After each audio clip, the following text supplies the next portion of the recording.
Hello guys! Welcome dito sa aking channel, Kapalaran 888. Welcome Air Signs, Gemini, Libra, and Aquarius. I hope na makuha mo yung energies sa weekend na to. Ito ay weekend energy. So weekend reading siya para sa lahat ng Air Signs. 55, 37, 7, 8, 9, then is completion card. So nakikita ko sa'yo dito, Air Signs, Gemini, Libra, and Aquarius na siguro this weekend, magsisimula ka na ng mga manifestation mantra mo.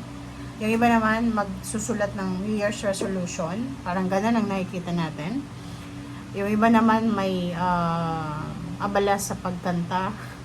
Pwedeng nagpa-practice siya para sa kanyang performance, para sa party, or sa kung saan na pa man. So, nakikita ko nakapokus siya, nakikinig siya ng music, nag-aaral siya ng isang instrument, ganito. Okay. Air signs.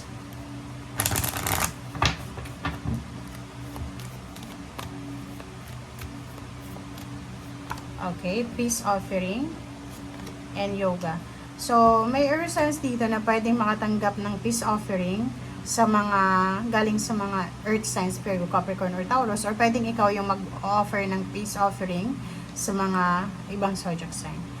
Yung iba din sa inyo dito is siguro busy sila sa pag-meditate, pag-contemplate, busy sila sa pag-pray, or yun nga sa manifestation, or naghahanda sila para sa New Year, or pwedeng sa Pasko, or kung ano pa man yan na paghahanda mo.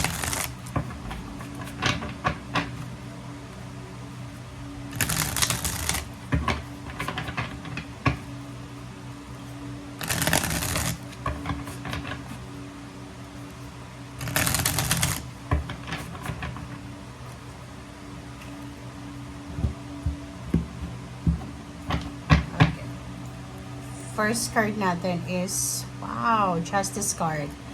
Congratulations dito. Kasi itong Justice card na to is your energy to, lalo sa mga Libra.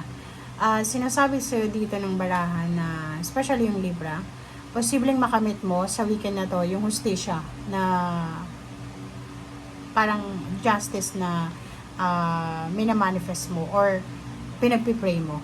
Okay? Pwedeng contract signing, anything na may kontrata, papel, parang ganun. So, nakikita ko yung fair treatment, yung contract, paperworks, or any documents. Okay? So, yung kung ano man tong good karma na darating sa'yo this weekend, posibleng kasama din ito or related din ito para sa mga future events or happenings.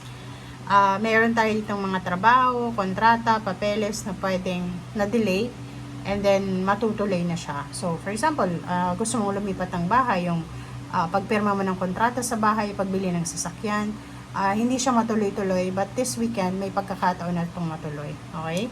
So, bibigyan ka ng universe ng option, ng choices para makapag-decide.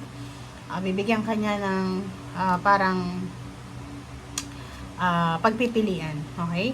Financially, nakikita ko sa'yo dito na stable yung financial mo. Wala kang masyadong issue siguro.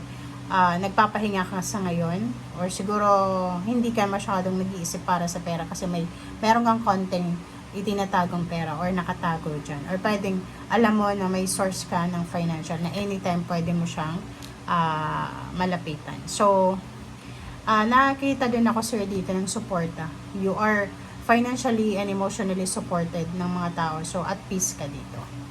Okay? So, yun. Sa double confirmation, yung choices. So, nakikita ko sir dito na bibigyan ka talaga ng pagkakataon ng universe, ng ating Panginoon, ng makapili. Okay? Kasi magbabago yung lahat eh. Ang daming magbabago sa buhay mo. Maraming pagbabago na magaganap. And, kung makikita mo dito, sinasabi dito ng barahang to na makakahawa ka ng pera. Mahahawakan mo yung perang yan. Kasi financially, you will be secured, stable, strong, yung foundation mo. And yun nga, sabi ko sa'yo, maraming mga tao sa paligid mo na pwede mong maasahan in terms na need mo talaga yung pera.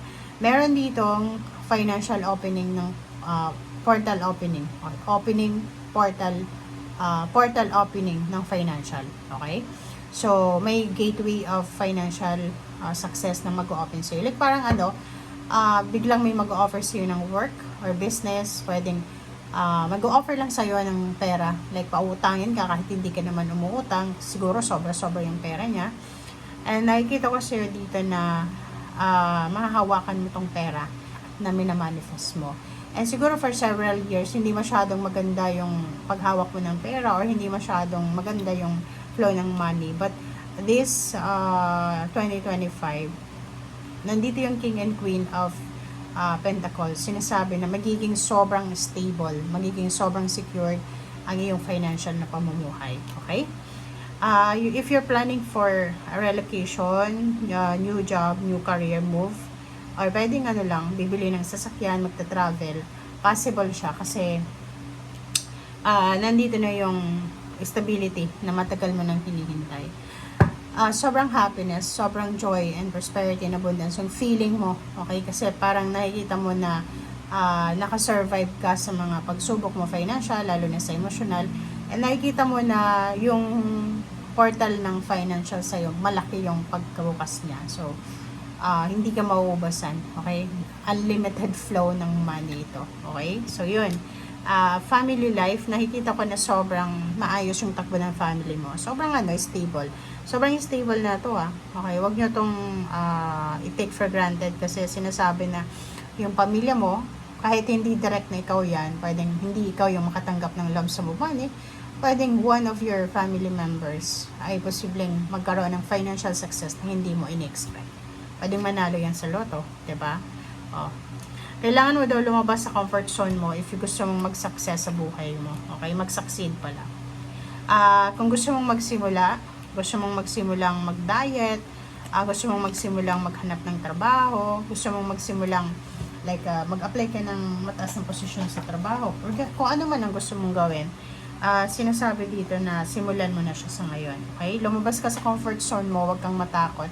Kasi meron dito na iba sa inyo na hindi nyo nakakamit kung anong gusto nyo. Kasi, willing ka naman na mag-change ng career, residence, but nakikita ko, in the middle of the process, bigla kang nagba-back out. So, dito sinasabi sa'yo na, if gusto mo talaga, lumabas ka sa comfort zone mo. Kasi sa labas ng comfort zone mo, doon mo makikita ang iba't ibang klase ng success. And then, take care of your body, mental health, emotional health, physical health, physical. Meron ditong offer of higher position, offer ng managerial position.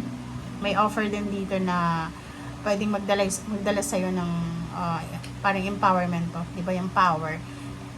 Tanggapin mo to. Yun nga, lumabas ka sa comfort zone mo kasi magsisisi ka sa bandang huli pag hindi mo to na-grab yung opportunity na to. Okay?